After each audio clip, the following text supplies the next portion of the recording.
ইনি 28 বছর বয়স্ক ভদ্রমহিলা।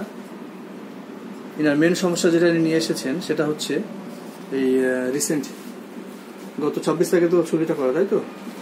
24 তারিখে ধরা পড়েছে না একটা ডারময়েড সিস্ট যেটা আছে লেফট ওভারিতে, সাইজ 26.5 into 24.2 mm। ডারময়েড সিস্টটা ধরা পড়েছে। এই সমস্যা নিয়ে আমার কাছে এসেছেন। আচ্ছা, এতে তো কোনো সেরকম ব্যথা নেই, ব্যথা হালকা হালকা একটু ব্যথা হয় পেটে, তাই তো? হালকা হালকা ব্যথা, হালকা হালকা ব্যথা পেটের বাম দিকে ব্যথাটা হয়। একটু হাতের ইশারায় দেখাতে হবে ব্যথাটা কোন জায়গায় আছে। এই সাইডটা। আচ্ছা, ঠিক আছে ঠিক আছে। আর তার সঙ্গে ওনার আরেকটা সমস্যা যেটা আছে ওটা হচ্ছে recurrent boils on external genitalia, যেটা ফ্রম লাস্ট 7 years থেকে এটা চলছে। আচ্ছা, রিকারেন্ট বয়েলসটা অল ওভার বডিতেও এনার আসে। আর যেটা গাইনোকোলজিস্টে পিরিয়ডটা সাইকেল আগে ডিস্টার্ব ছিল, ইরেগুলার ছিল, এখন রেগুলারই আসে। ডিউরেশনও ঠিক আছে। হোয়াইট ডিসচার্জটা কপিয়াস। আচ্ছা, সাদা সাপ যেটা হয় সেটা অনেক পুরনো, অনেক আগে থেকেই, অনেকদিন আগে থেকেই হয় এটা। আচ্ছা, এই ভালো হয়ে যায় আবার হয়। আর পাস্ট হিস্ট্রির মধ্যে ওনার পেন অল ওভার জয়েন্টস, এটা জয়েন্টসের পেন, গিটে গিটে ব্যথা, যেটা এটা কবে থেকে আছে জয়েন্টের পেনটা? 7-8 বছর থেকে প্রায় আছে।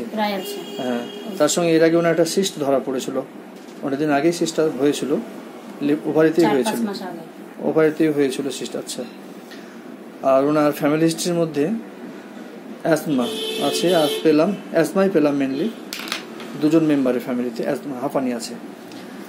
জেনারেটের মধ্যে appetite moderate, thirst copious, tongue clear, stool irregular.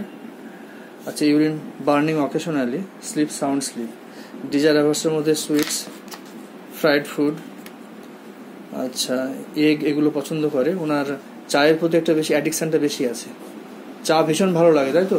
চা যেরকমই হোক অনেকগুলো চাই, পরিমাণে অনেকটা চাই, বারবার চাই, এই ধরনের চায়ের নেশা আছে। বারবার চাইলে বারবার খায় না, দিনে 2 বার 1 বার এরকমই খায়, কিন্তু মন ভীষণ চায়, হ্যাঁ। আচ্ছা, থার্মাল রিঅ্যাকশনের মধ্যে হট চিলি দুটোই প্রায় সমানই আছে, পার্সপিরেশন মডারেট অফেন্সিভ। আচ্ছা, এই মাইন্ডের মধ্যে অ্যাংরি, কনসোলেশন অ্যাগ্রাভেটস। আর এটা বলছেন অবস্টিনেট, জেদটা একটু বেশি, তাই তো? উনার অ্যাটেন্ডেন্স যেটা বলছেন জেদটা একটু বেশি, অবস্টিনেট আছে, হেড স্ট্রং, উনি যেটা বলবেন সেটা ওনার করতেই হবে, মানতেই হবে, ঠিক আছে। এই ওনার সিমটমস বেশ করে ওনাকে প্রেসক্রাইব করা হলো আরবারভিটিউটি 0/1-2 প্রেসক্রাইব করা হলো। তো আশা করছি ওনার সিস্টে যে সমস্যাটা নিয়ে এসেছেন সেটা ঠিক তো হবেই আস্তে আস্তে। তার সঙ্গে রিকারেন্ট বয়েলস যেটা আসছে সেটাও ঠিক করতে হবে। আরবারভিটিউটি প্রেসক্রাইব করার মেন উদ্দেশ্য সাইকোটিক মায়াজমা বেস করে করা হলো, কেননা ওনার সিস্ট 2 বার হয়েছে, বা ওনার ফ্যামিলিস্টে যে রিউমেটিজম পেলাম বা এতে অ্যাজমা যে পেলাম, এসব সিমটমস বেস করে ওনাকে প্রেসক্রিপশন করা হলো। আশা করছি উনি সুস্থ থাকবেন।